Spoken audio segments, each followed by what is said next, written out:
The sound of flesh meeting flesh echoed to the marble-tiled hallway of the Okonkwo mansion in Victoria Island, Lagos. Chioma stood frozen in the doorway of her mother-in-law's bedroom, her shopping bags slipping from her trembling fingers. There, silhouetted against the amber glow of the bedside lamp, was her husband Chukwuemeka, his hand raised high, his mother Mama Ngozi cowering on the floor, blood trickling from her split lip. "Sign it." Chukwuemeka's voice was a growl Chioma had never heard before. "Sign the papers, you stubborn woman." Mama Ngozi whimpered, clutching a stack of documents to her chest. I won't let you steal what your father built." The slap that followed made Chioma gasp. Chukwuemeka spun around, his eyes wild, his expensive Versace shirt wrinkled and sweat-stained. For 3 seconds, husband and wife stared at each other across the room. Then his face transformed, the monster melting into the charming man she'd married 5 years ago. "Chioma, baby," he said, his voice suddenly smooth as palm wine. "You're home early." Chioma's mind raced. This was Chukwuemeka, her husband, the successful real estate developer, the man who bought her a Mercedes G-Wagon last Christmas, the father of their 3-year-old daughter Dees, the man who kissed his mother's hand every Sunday after church at the Redeemed Christian Church on Ozumbambadu Avenue. What is happening here?" Chioma's voice cracked. Mama Ngozi struggled to her feet, her wrapper askew, revealing bruises on her arms. Old bruises, purple and yellow, some fresh and angry red. How had Chioma never noticed? "Your husband." Mama Ngozi spat blood onto the Italian marble floor. "Wants you to sign over your father-in-law's properties. Everything. The hotels in Abuja, the shopping plaza in Lekki, the land in Ikoyi. He says if I don't, he'll put me in a psychiatric hospital and get the doctors to declare me unfit." "That's not." Mama is confused, Chukwuemeka said, moving toward Chioma with his hands outstretched. "She's been having these episodes. Haven't you noticed? The dementia, the paranoia." "Liar," Mama Ngozi shrieked. "You've been beating me every night for 3 weeks. Ever since that woman." "Enough." Chukwuemeka's mask slipped again, his face contorting with rage.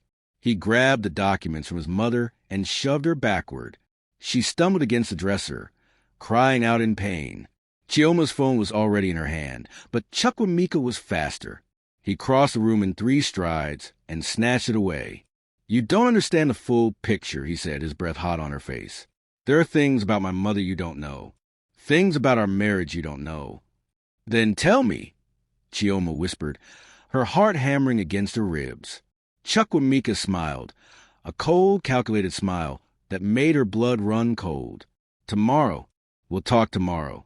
Right now, you need to go check on Adiz. She's been crying for you." As if on cue, their daughter's wail pierced through the walls from the nursery down the hall. Chioma looked from her husband to her mother-in-law, her mind spinning. When she turned to run to her child, she heard Mama Ngozi whisper, "Don't let him fool you, my daughter. Check his second phone, the black iPhone in his car. Then you'll understand why he needs this money so desperately." Chioma stopped. "Second phone?" Chukwuemeka's laugh was bitter. "Really, Mama? You want to play that game? Fine. Chioma, while you're searching for phones, why don't you also ask your mother-in-law about the real reason my father left everything in a trust? Ask her about the man she was seeing while Papa was dying in the hospital." The room seemed to tilt. Mama Ngozi's face drained to color. And in that moment of stunned silence, Chioma realized that nothing in her perfect Lagos life was what it seemed. If this story has you hooked, hit that like button. Have you ever discovered a dark secret about someone you trusted? Drop a comment and let me know. Don't forget to subscribe to African Echoes for more shocking, true-to-life African stories. What do you think Chioma will find on that second phone? Stay tuned for the next chapter. 3 hours later, Chioma sat in her daughter's nursery, rocking Adiz to sleep while her mind raced to the nightmare unfolding in her home.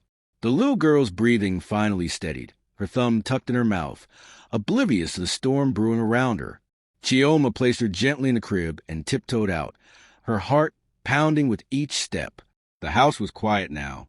Too quiet.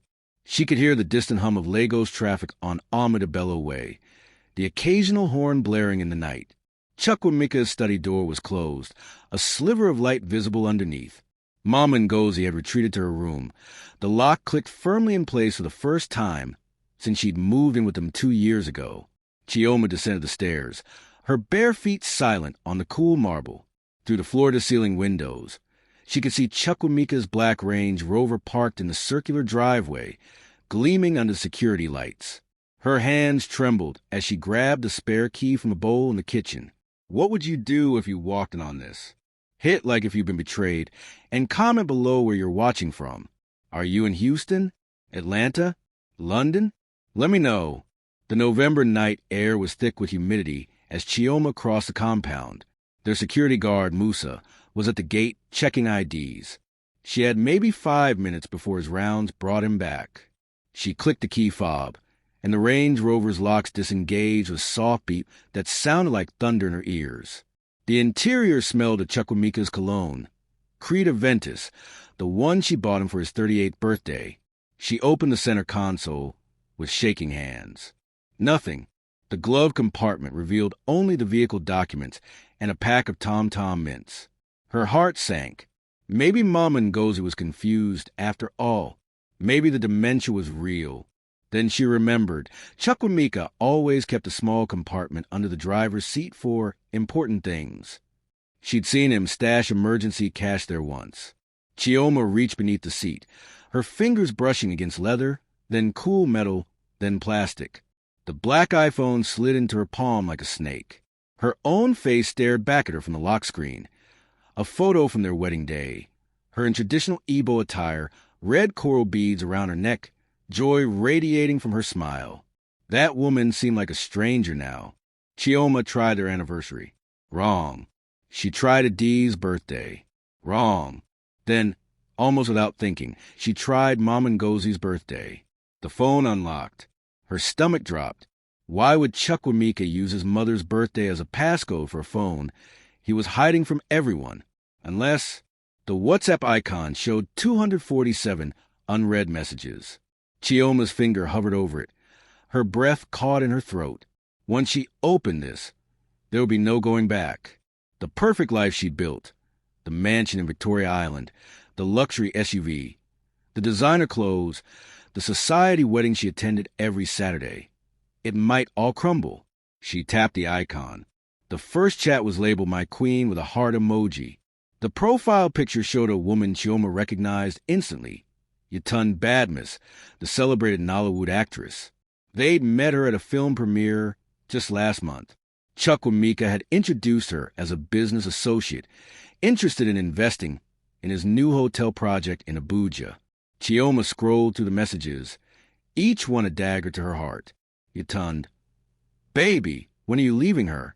You promised me by December. Chukwuemeka, soon, my love. Once Mama signs the papers, I'll have access to everything. Then we can start our life together in Dubai. Yetunde, what about the child? Chukwuemeka, Chioma can keep Adi's. I'm done playing father to a daughter who cries every time I pick her up anyway. The phone nearly slipped from Chioma's hands. She steadied herself against the car door, bile rising in her throat, but she kept scrolling, unable to stop, needing to know the full extent of betrayal. Yetunde, did you hit the old woman again? You need to be more careful, Emeka. What if someone sees the bruises? Chukwuemeka, she's being stubborn, but I'm handling it. Once she signs, we'll have over 500 million naira in liquid assets, plus the properties. We'll be set for life, baby. Yetunde, I can't wait to be Mrs. Okonkwo, the real Mrs. Okonkwo. Chioma's vision blurred with tears. She scrolled back further to messages from 3 months ago, then 6 months, then a year. The affair had been going on since before Mama Ngozi moved in, since before Chioma's father died, since before little Adi's learned to walk. But it was the photos that destroyed her completely. Pictures of Chukwuemeka and Yetunde in a hotel room, the Transcorp Hilton in Abuja, on a beach in Zanzibar during the business trip he'd taken in August, in what looked like an apartment. Yetunde wearing nothing but one of Chukwuemeka's shirts, the same shirt Chioma had ironed for him countless mornings. And then she saw it a photo that made her blood run cold. Yetunde's hand resting on her stomach, a pregnancy test in the other hand showing 2 clear lines. The caption read, "Our future starts now." The timestamp was from 2 weeks ago. Chioma's scream caught in her throat as the car door suddenly swung open. Chukwuemeka stood there, his face a mask of cold fury, his hand reaching for the phone. "Looking for something, my dear wife?" Don't forget to like, subscribe, and turn on notifications for more gripping stories like this. What do you think happens next? Will Chioma fight back or fall apart? Comment below.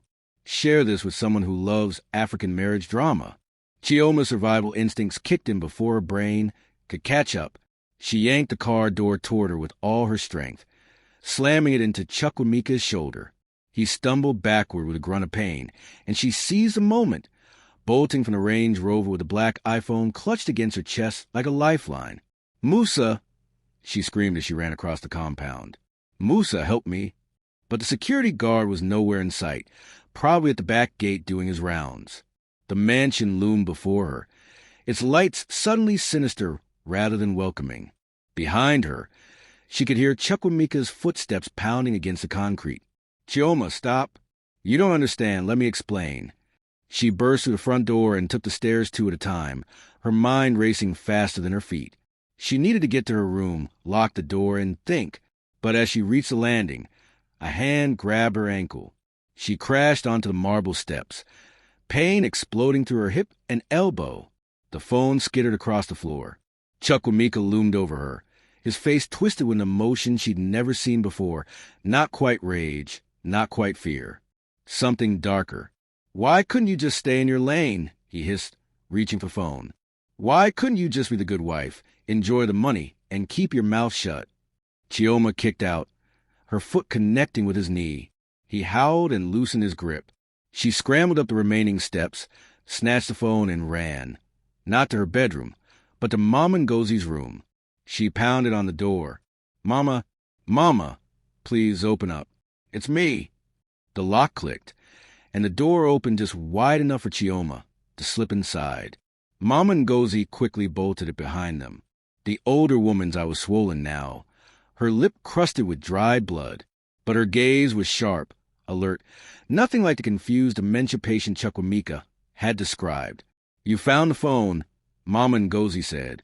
It wasn't a question. Chioma nodded, gasping for breath. Outside, Chukwuemeka banged on the door. "Mama, open this door.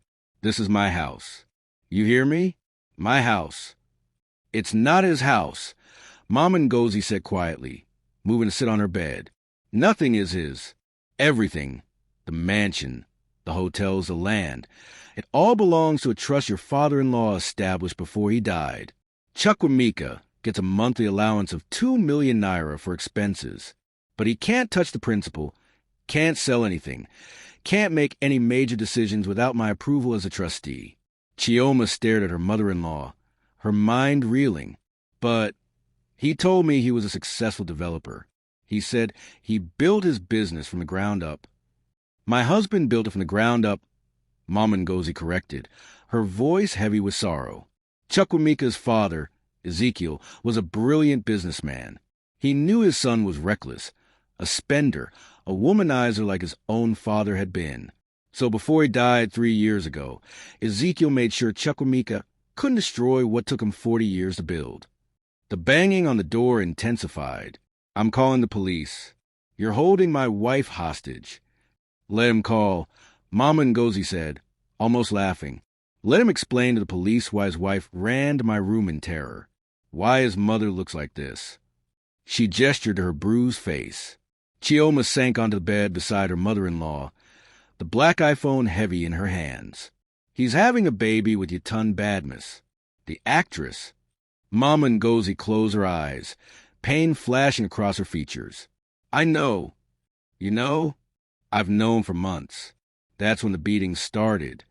Mama Ngozi opened her eyes, and Chioma saw tears there for the first time. "He came to me in September, asking me to sign papers that would dissolve the trust and transfer everything to his name. He said he was expanding the business, needed liquid capital. I refused. That night, He came to my room and hit me for the first time.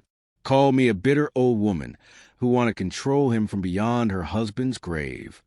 Why didn't you tell me? Chioma whispered. Why didn't you call the police? Because he threatened the D's. Mama Ngozi's voice broke. He said if I told anyone, if I tried to leave or get help, he would take your daughter and disappear.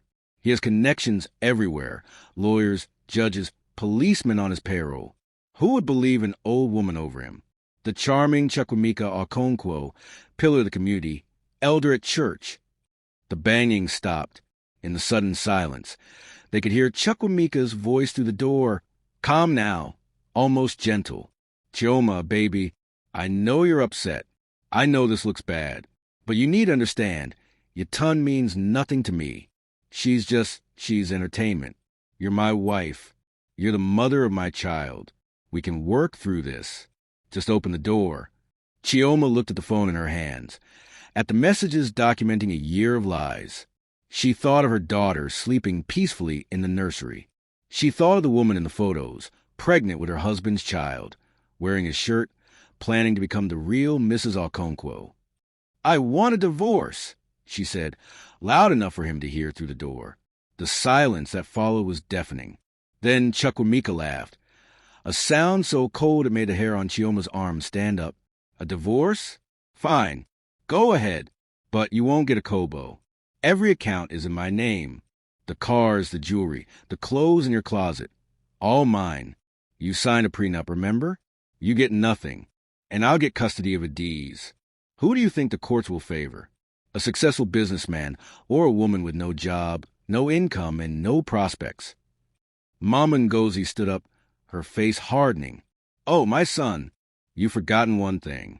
What's that, Mama? The prenup is only valid if the trust remains intact. But if I sign those papers you want so badly, if I dissolve the trust and transfer everything to you, the prenup becomes void. Because according to Nigerian law, if there's proof of adultery and fraud, any financial agreement can be contested. The silence outside the door stretched long enough that Chioma wondered if Chukwuemeka had left. Then his voice came again, low and threatening. You wouldn't dare. Sign those papers, and I'll tell everyone your secret, Mama, about Uncle Tund, about what really happened the night Papa died. Mama Ngozi's face went pale. Her hands trembled as she gripped the edge of the bed. Chioma looked between the door and her mother-in-law. What is he talking about? What secret? Before Mama Ngozi could answer, they heard a new sound, a woman's voice in the hallway, high-pitched and familiar from countless Nollywood films. Emeka, baby, why are you standing in the hallway? Come, let's go to bed. You can deal with them in the morning. Yetunde Badmus was in their house. What would you do if your husband brought his pregnant mistress into your home? Drop a comment with your thoughts. If you're loving this story, smash that like button and subscribe to African Echoes for more real African marriage drama. What secret is Mama Ngozi hiding? Chioma's hand flew to her mouth, stifling the scream building in her throat. Through the crack under the door, she could see 2 pairs of feet now. Chukwuemeka's Italian leather loafers and a woman's silver stilettos that probably cost more than most Lagosians earned in 6 months. Yetunde is here? Chioma whispered, her voice strangled. In our home? In front of our daughter? Mama Ngozi grabbed her arm, squeezing hard. Sure, let him hang himself with his own rope. Outside, Yetunde's laugh tinkled like breaking glass. Baby, who are these people you're arguing with? Your mother, and that wife you keep promising to leave. Her voice dripped with mock concern. Poor thing. She must be so confused, not knowing you've already moved on. Yetunde, not now, Chukwuemeka muttered. Why not now? I'm tired of hiding. Emeka, I'm carrying your son. Yes, the scan confirmed it today, a boy. And I'm not going to skulk around like some secret anymore. I'm moving into the master bedroom tonight. She can go sleep in the guest room or on the street for all I care. The casual cruelty in her voice snapped something inside Chioma. Before Mama Ngozi could stop her, she unlocked the door and swung it open. Yetunde Badmus stood there in a silk robe. Chioma's silk robe, the champagne-colored La Perla one Chukwuemeka had bought her for their anniversary. The actress's belly was just beginning to show, a small bump that she cradled with one manicured hand. Her Instagram-famous face was makeup-free, revealing the woman beneath the filters. Still beautiful, but harder, sharper than her online persona suggested. "So you're the wife," Yetunde said, looking Chioma up and down with undisguised disdain. "I expected someone more impressive. Emeka's always going on about how you trapped him with pregnancy, how you're boring in bed, how you can't even give him a son." The slap echoed through the hallway before Chioma even realized her hand had moved. Yetunde stumbled backward, her hand flying to her reddening cheek, shock replacing smugness on her face. "You crazy woman! Emeka, did you see that? She assaulted me. I'm calling my lawyer." "Call whoever you want," Chioma said, surprised by the steadiness in her own voice. "But that's my robe you're wearing in my house, insulting me on my property. You want to know what's impressive? I've been running this household, raising our daughter, managing charity events and community projects, while you've been spreading your legs for a married man. So yes, call your lawyer. Let's see how your Nollywood career survives when everyone knows you're a homewrecker, carrying a married man's bastard child." Yetunde's face contorted with rage. "Bastard? How dare you? Emeka, are you going to let her talk to me like this?" But Chukwuemeka wasn't looking at Yetunde. He was staring at Chioma with something that might have been respect or fear or both. "Chioma, let's all calm down." "Calm down."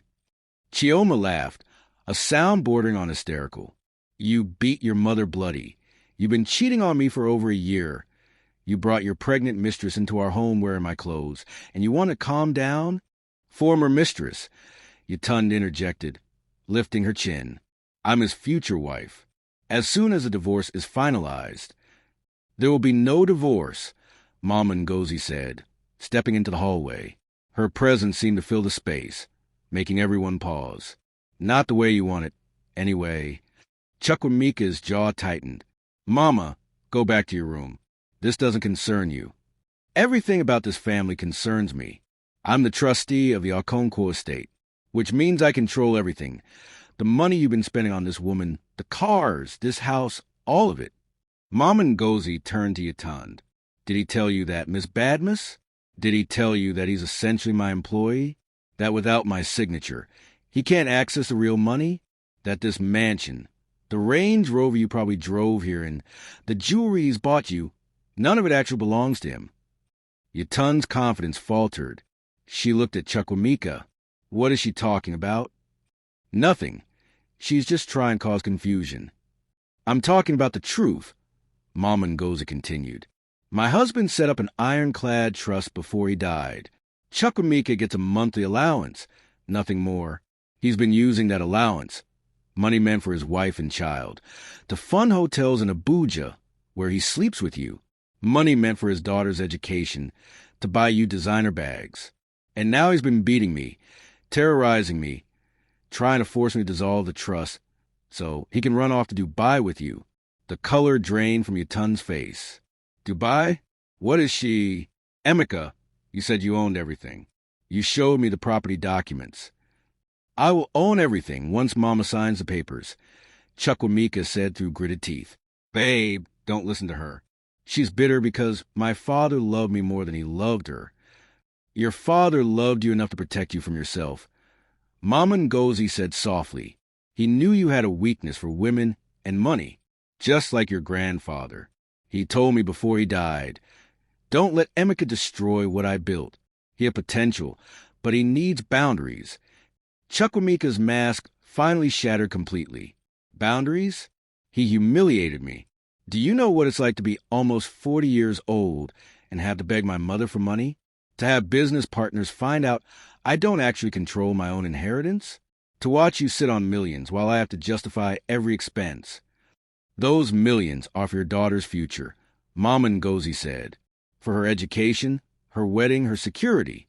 Not for your mistresses and your ego. She's not just a mistress." Chukwuemeka roared. "I love her, and she's given me a son, something Chioma failed to do." The words hung in the air like poison. Chioma felt something break inside her chest, but it wasn't her heart. It was a final chain of obligation and love that had bound her to this man. "I want you out," she said quietly. "Both of you. Out of this house. Tonight." Chukwuemeka laughed. "This is my house." "No," Mama Ngozi interrupted. "According to the trust documents, this house belongs to the family, and as trustee, I determine who lives here. Chioma is family. Your daughter is family. Miss Badmus is not. And you, my son, have forfeited your right to be called family the moment you raise your hand to your mother." She pulled out her phone, and for a moment, everyone froze. "I'm calling my lawyer, Barrister Okafor, and then I'm calling the police. You have 1 hour to leave before I file assault charges and get a restraining order." "You wouldn't dare," Chukwuemeka breathed. "If you do that, I'll tell everyone about Uncle Tund, about how he was in the house the night Papa died, about the life insurance policy where you're the sole beneficiary, about how convenient it was that Papa's heart medication was somehow replaced with the wrong pills." The slap came from nowhere. Mama Ngozi's hand connected with her son's face with such force that he staggered sideways. When she spoke, her voice was cold as death. "Get out of my sight. Before I forget you're my son, and remember only that you're a monster." Chukwuemeka's hand went to his cheek, his eyes wide with shock. Then something dark and dangerous crossed his face. He grabbed Yetund's arm. "Come on, we're leaving." "But this isn't over, Mama. Not by a long shot." As they disappeared down the stairs, Yetund's protest echoing behind them. "Wait! Emeka, explain what she meant about the money, Emeka." Chioma turned to her mother-in-law. "What was he talking about? Uncle Tund? Your husband's medication?" Mama Ngozi's face had gone ashen. She swayed on her feet, and Chioma caught her just as her legs gave out. "Mama, my heart." Mama Ngozi gasped, clutching her chest. "My medication, it's in my room." Chioma helped her back to the bed, terror flooding through her. She found the pill bottle on the nightstand, blood pressure medication. But as she shook out a pill, something made her stop. She looked at the label more closely. The prescription was filled 2 weeks ago by Chukwuemeka at a pharmacy in Lekki. And suddenly, the pieces clicked into place with horrible clarity. Drop a comment if you're as shook as I am. What do you think is really going on with Mama Ngozi's medication? Hit that subscribe button and turn on notifications. You won't want to miss what happens next. Share this video with anyone who loves a good African revenge story. Chioma stared at the pill bottle, her hand trembling. The label read amlodipine 10 milligrams for high blood pressure, prescribed by Dr. Adelik at Lagoon Hospital. But something was wrong. The pills inside were white and round, but Chioma remembered Mama Ngozi's medication being pink and oval-shaped. She'd seen her mother-in-law take them every morning with her tea. "Mama, wait! Don't take this." Chioma pulled the pill away just as Mama Ngozi reached for it. "When did Chukwuemeka refill your prescription?" Mama Ngozi blinked, confused, her breathing still labored. 2 weeks ago. I was running low, and he offered to pick it up for me. He was being so sweet that day, brought me flowers, said he was sorry for arguing." Her voice trailed off as understanding dawned in her eyes. "Oh, God! Oh, Jesus!"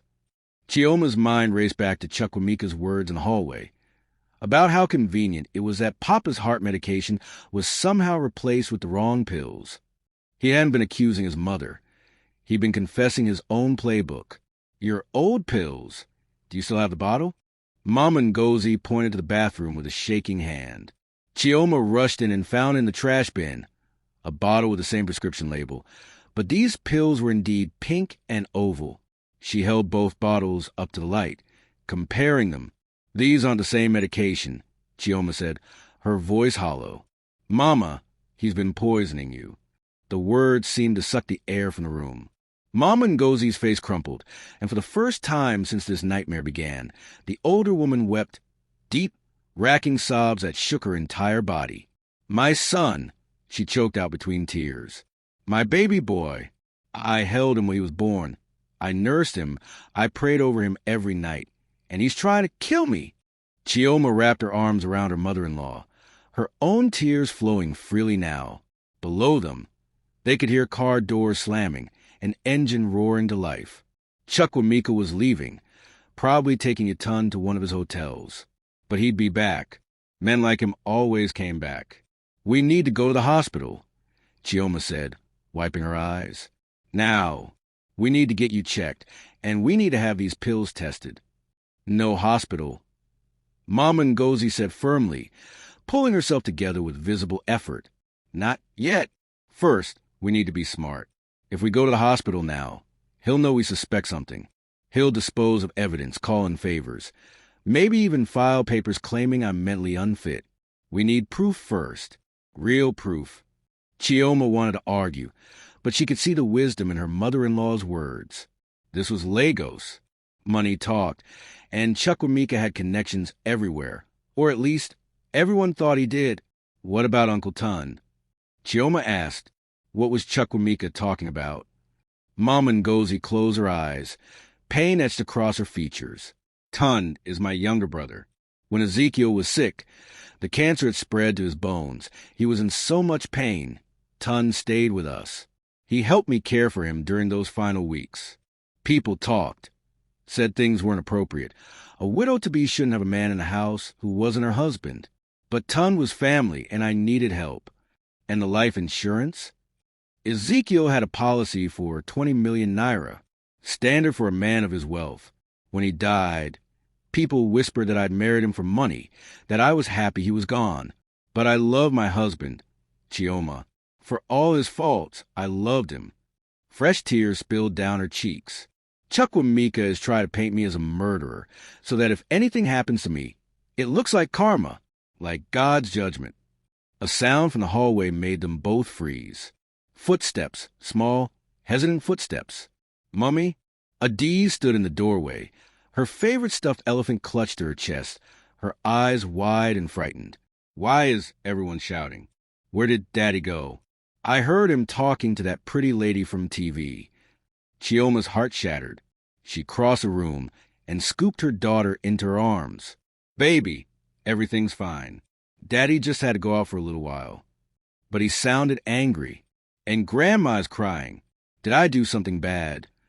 "No, my sweet girl," Mama Ngozi said, wiping her eyes and forcing a smile. "You are perfect. You are the best thing in this house." Adiz studied her grandmother's bruised face with the unsettling perception of children. "Who hit you, Grandma? Was it Daddy? He hit me once when I spilled juice on his papers. But he said it was our secret." The room seemed to tilt. Chioma set her daughter down, kneeling to look her in the eyes. "Baby, when did Daddy hit you?" "Last week. I was trying to draw him a picture, but I knocked over my cup and the juice went on his desk. He grabbed my arm really hard and pushed me. See?" She pulled up her sleeve, revealing fading bruises in the shape of adult fingers. "He said if I told you, he'd take away Mr. Elephant forever. So I didn't tell." Rage, pure incandescent rage, flooded through Chioma's body. She pulled her daughter close, breathing in the scent of her baby shampoo, fighting the urge to scream. "You did nothing wrong, baby. Nothing. And Daddy was very, very wrong to hurt you and to tell you to keep secrets from Mummy." "Am I in trouble?" "No, my love. But from now on, you tell Mummy everything, okay? No more secrets." After settling Adiz back in bed, this time in Mama Ngozi's room where they could watch over her, Chioma made a decision. She opened the black iPhone, which she'd been clutching this whole time, and started taking screenshots. Every message between Chukwuemeka and Yetunde, every photo, every damning piece of evidence. Then she opened his email, using the saved password. What she found made her blood run cold. There were emails to a private investigator in Abuja, asking for dirt on Mama Ngozi's relationship with Uncle Tun. Emails to a lawyer in Ikoyi about having someone declared mentally incompetent. Emails to a doctor, not Dr. Adelik, but some Dr. Obi in Surulere, discussing medication management and dosage adjustments for elderly patients. And then, the most chilling email of all, sent just 3 days ago. "Dr. Obi, timeline needs to be accelerated. The trust situation is becoming urgent. Please confirm the increased dosage will achieve desired results within 2 to 3 weeks without raising suspicion. Wire transfer of 500k naira sent as discussed." Chioma's hand shook so badly she nearly dropped the phone. She forwarded every incriminating email to her own account, then to 3 other email addresses she created on the spot. She couldn't risk losing this evidence. "He planned this," she whispered to Mama Ngozi. "He's been planning to kill you for months. Maybe longer." Mama Ngozi had gone very still, her face a mask of grief and determination. "Then we plan too. Tomorrow morning, I'm calling Barrister Okafor. I'm not signing anything over to Chukwuemeka. Instead, I'm changing the trust. Everything, the houses, the hotels, the land, all of it, goes to a D's, with you as the trustee until she turns 25. Mama, he'll never accept that. I don't care what he accepts. This is war now, my daughter. And if my son wants to destroy me, I'll destroy him first." The fire in her eyes was almost frightening. "But we need to be smart. We need allies." "Who?" Mama Ngozi pulled out her own phone and scrolled through her contacts. "I'm calling your father's sister, Annie Blessing. She's a journalist with Channels TV. And I'm calling Uncle Tund. He's a retired police commissioner. Between them, we can get protection, and we can go public if we need to." "Public? Mama, that will destroy the family name." "The family name?" Mama Ngozi laughed bitterly. "My son is trying to murder me. He's fathering a child with a Nollywood actress. He's beating his wife and daughter, and you're worried about the family name? No. Sometimes shame is the only weapon that works. Chukwuemeka cares about his reputation more than anything. If we threaten that, we threaten everything." A sound outside made them both look toward the window. Headlights swept across the ceiling. Someone was pulling into the compound. The clock on the wall showed 2:47 a.m. Chioma peered through the curtain and felt her stomach drop. It's not Chukwuemeka's car. 3 black SUVs with tinted windows had parked in the driveway. Men in dark clothes were getting out. 5, 6, 7 of them. No uniforms. No police markings. Musa, the security guard, was arguing with them at the gate, but one of the men shoved him aside. "Mama," Chioma breathed, terror clawed at her throat. "Who are these people?" Before Mama Ngozi could answer, Chioma's phone, her real phone, buzzed with a text from an unknown number.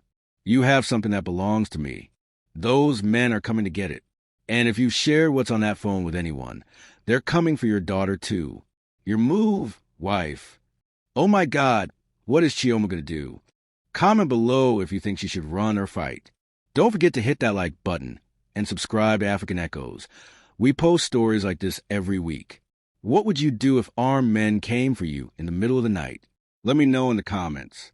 Chioma's training as a nurse before she married Chukwuemeka and given up her career kicked in with startling clarity. In emergencies, panic killed people. Clear thinking saved them. "Mama, take a D's into the bathroom. Lock the door and don't open it for anyone but me." She was already moving, grabbing her laptop from her bag, uploading all the screenshots and forwarded emails to a cloud storage account. "I need 2 minutes." "What are you doing?" Mama Ngozi scooped up the sleeping child, who murmured but didn't wake. "Insurance." Chioma's fingers flew across the keyboard. She uploaded the files to Dropbox, Google Drive, and a USB stick she found in the nightstand. Then she opened Facebook and started a live video. Not broadcasting yet, just ready to go with one click. "If anything happens to us, this all goes public automatically. I'm setting it to post on my timeline, to 5 different African women's groups, and to Linda at KG's blog email." The sound of the front door being kicked in echoed through the house. Male voices, speaking in Yoruba and broken English. Search everywhere. Find the phone. Find the women. Mama Ngozi hurried into the bathroom with the D's. Chioma closed the laptop, grabbed both phones, hers and Chukwuemeka's black iPhone, and made a split-second decision. She ran to the window overlooking the back garden. Below, she could see the pool, glowing blue in the darkness, and beyond that, the fence separating their compound from their neighbors, Mr. and Mrs. Ajayi, a retired diplomat and his wife who'd always been kind to her. The men were coming up the stairs now, their footsteps heavy and purposeful. Chioma wrapped both phones in a plastic bag from the bathroom, then in a towel. She opened the window as quietly as possible and threw the bundle as hard as she could toward the Ajayi's compound.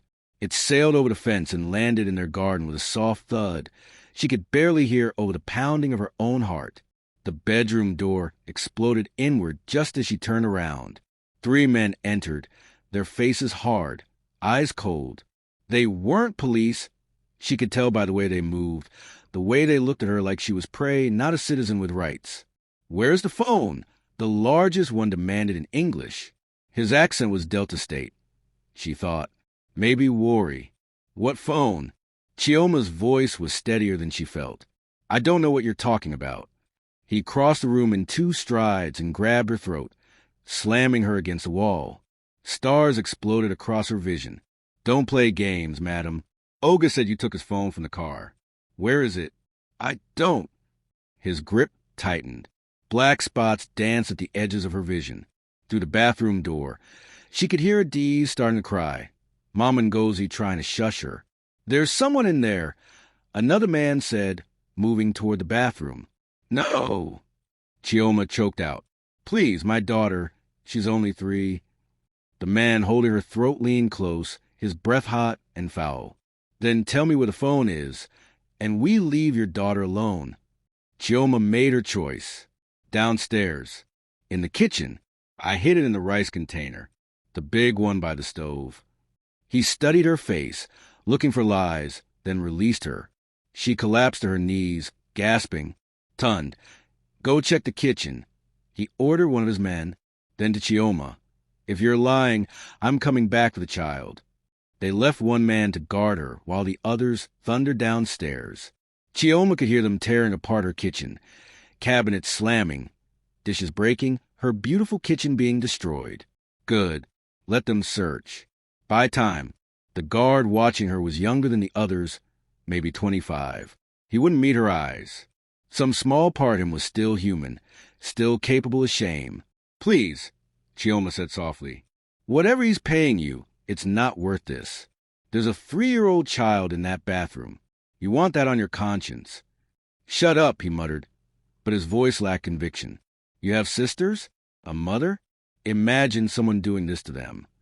"I said shut up." He raised his hand as if to hit her, but couldn't quite complete the motion. His hand dropped to his side. From downstairs came angry shouting. They hadn't found the phone, obviously. The leader's heavy footsteps pounded back up the stairs. "You lied," he said, his face twisted with rage. He pulled out a machete that had been hidden under his jacket. "Now we do this the hard way." Chioma's blood turned to ice. But before he could move, a new sound cut through the night. Sirens. Multiple sirens, getting closer. The young guard ran to window. "Boss!" "Police." "At least 4 vehicles." "Impossible." Olga said he paid them off. "Not Lagos police," the young man said, his voice rising with panic. "That's federal. That's SARS vehicles." The leader swore viciously in Yoruba. "Everyone out. Now!" He pointed the machete at Chioma. "This isn't over. Olga wants what's his, and he'll get it. One way or another." They fled like rats, pounding down the stairs and out the back entrance. Through the window, Chioma watched them pile into their SUVs and peel out of the compound just as 4 police vehicles blocked the front gate. Her legs gave out. She collapsed fully to the floor, shaking uncontrollably, tears streaming down her face. The bathroom door opened. Mom and Ngozi emerged with Adiz, who was crying hysterically. Mummy, I was scared." Chioma pulled them both into her arms, holding them tight. "It's okay, baby. It's okay. We're safe now." "I called Uncle Tund." Mom and Ngozi said quietly. "When I heard them breaking in, I texted him. He still has connections, thank God." The sound of boots on the stairs. Different boots this time. Official ones. A voice called out, "Mrs. Okonkwo? Mrs. Chioma Okonkwo? This is Commissioner Tund Adeyemi. Your mother-in-law called me. Are you safe?" "Yes." Chioma called back, her voice breaking. "We're here. We're okay." Uncle Tund appeared in the doorway. A tall, imposing man in his 60s with gray hair and the bearing of someone used to command. He was in civilian clothes, but the 5 officers with him were in full tactical gear. "Ngozi," he said, his voice gentle as he looked at his sister. Then his eyes moved to her bruised face, and his expression hardened. "He did this to you?" Mama Ngozi nodded, unable to speak. "Where is he now?" "He left earlier," Chioma said, "with his pregnant mistress. But he just sent men here, with weapons, to attack us, to get his phone back." She paused, making a decision that would change everything. "Commissioner, I have evidence. Evidence of assault, of attempted murder, of conspiracy. Everything. But I need protection. For all of us." Uncle Tun's jaw tightened. "You'll have it. As of right now, I'm placing you all under protective custody, and I'm issuing a warrant for Chukwuemeka's arrest." He pulled out his phone. "What hotel did he say he was going to?" "He didn't say, but I can track him." Chioma stood on shaking legs and moved to the window, looking down at the Ajayi's compound. Lights were on in their house now. All the commotion had woken them. "Track him how?" Uncle Tund asked. "Find my iPhone," Chioma said, allowing herself a small, grim smile. "That black phone he's so desperate to get back? It's linked to his Apple ID. I can see exactly where he is right now." She retrieved her laptop and opened the Find My app using Chukwuemeka's credentials she'd saved earlier. A map loaded, showing a pulsing blue dot in Ikoyi. "Wheatbaker Hotel," she read. "Presidential suite. He's there right now." Uncle Tun was already on his phone, barking orders. "I want a team at Wheatbaker Hotel immediately. Presidential suite. Suspect is Chukwuemeka Okonkwo, wanted for assault, domestic violence, and attempted murder. Consider him dangerous. I want him in custody within the hour."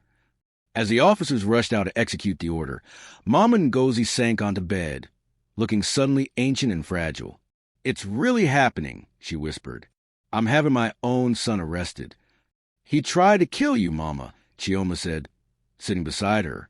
"He tried to kill you, and he would have hurt Adiz. You're not doing this to him. He did this to himself." Adiz had fallen asleep in Chioma's arms, exhausted by fear and tears. Looking at her daughter's innocent face, Chioma felt something harden inside her chest. Chukwuemeka had hit their baby, had threatened her, had sent men with machetes to their home. Whatever love she'd once felt for him was gone, burned away by betrayal and violence. All that remained was a mother's rage and a survivor's determination.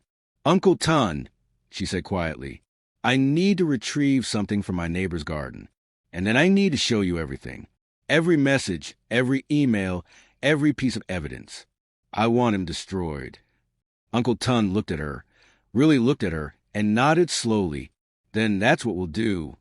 Outside, dawn was beginning to break over Lagos, painting the sky in shades of orange and pink. A new day. But as Chioma's phone buzzed with a text from an unknown number, she knew the war was far from over. "You think you've won? You think your uncle and his badges scare me? I own half the judges in Lagos. I'll be out by noon. And when I am, you'll regret this. Both of you. I promise you that. Can you believe this man? Drop a comment with what you think should happen to Chukwuemeka. This story is getting more intense with every chapter. Hit that subscribe button so you don't miss the explosive finale. What do you think happens when he gets arrested? Will his connections really get him out? Let me know your predictions below. The Wheatbaker Hotel's presidential suite looked like a hurricane had torn through it when Uncle Tun's team arrived at 4:47 a.m. Champagne bottles littered the floor. Expensive lingerie was draped over furniture, and the king-size bed, wrapped in 1,000-thread-count sheets, Chukwuemeka Okonkwo was snoring peacefully next to Yetunde Badmus. They were both arrested without incident, though Yetunde's screaming could be heard throughout the entire 5th floor. By 8 a.m., Chioma stood in Uncle Tun's office at the Force Criminal Investigation Department in Alabon, Victoria Island. Through the one-way mirror, she could see Chukwuemeka in the interrogation room, his expensive Gucci tracksuit wrinkled, his usually perfectly groomed hair disheveled, his charming smile nowhere in sight. "Mrs. Okonkwo, are you sure you want to watch this?" Uncle Tund asked gently. Mom Ngozi had stayed home with the D's under police protection, too exhausted and traumatized to face her son yet. I need to see this, Chioma said. I need to see him answer for what he's done. The interrogation was devastating.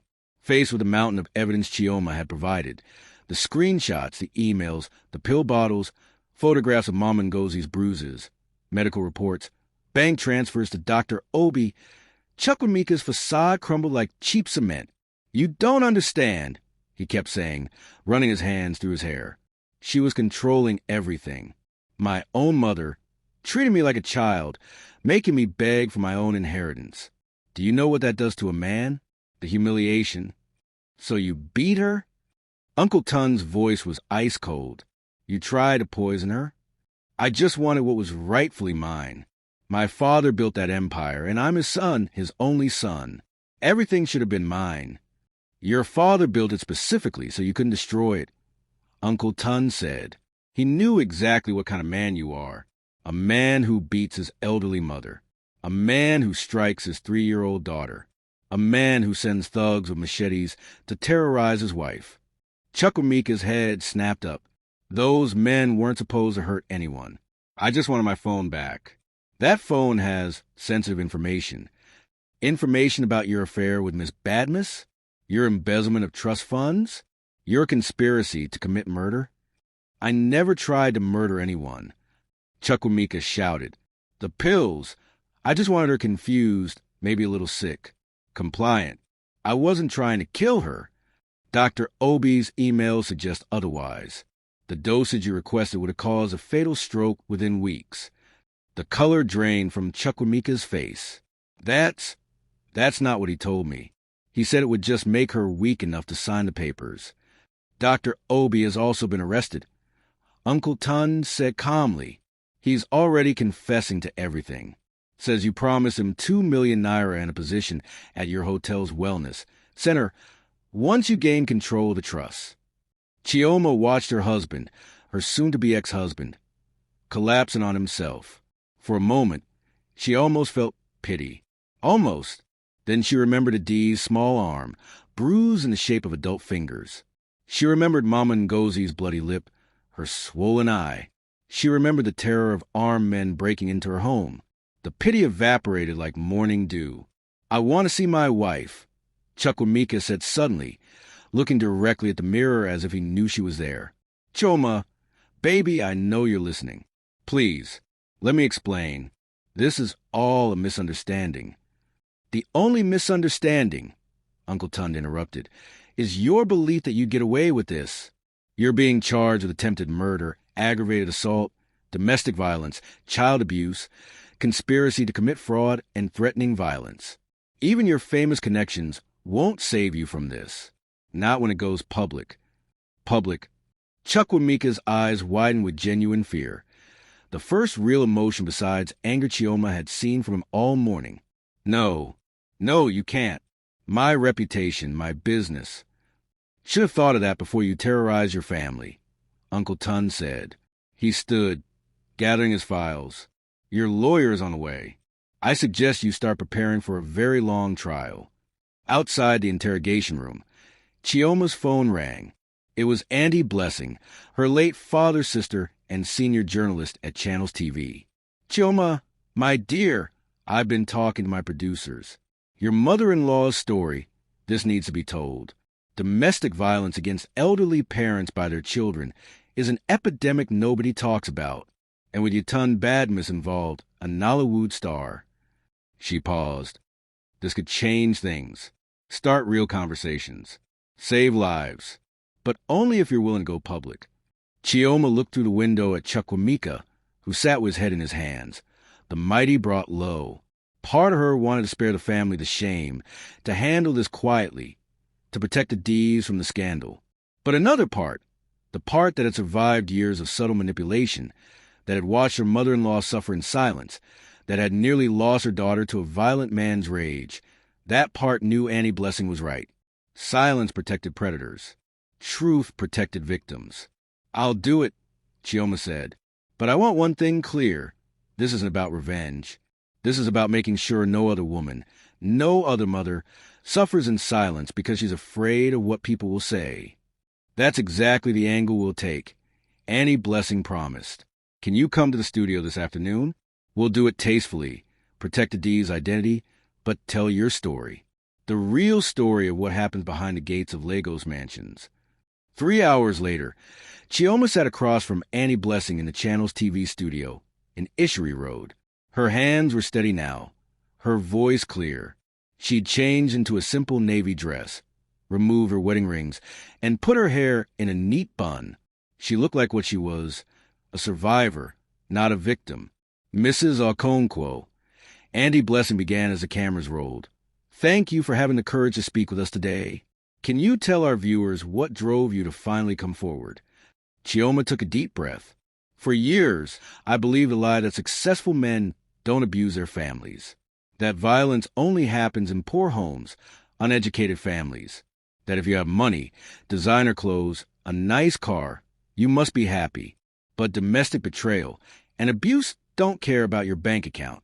They happen in mansions just as much as in face-me-and-face-you apartments, and they thrive on silence. She told her story, carefully, protecting Adi's, but sparing no detail about the emotional manipulation, the financial control disguised as generosity, the way Chukwuemeka had isolated her from her nursing career and her friends.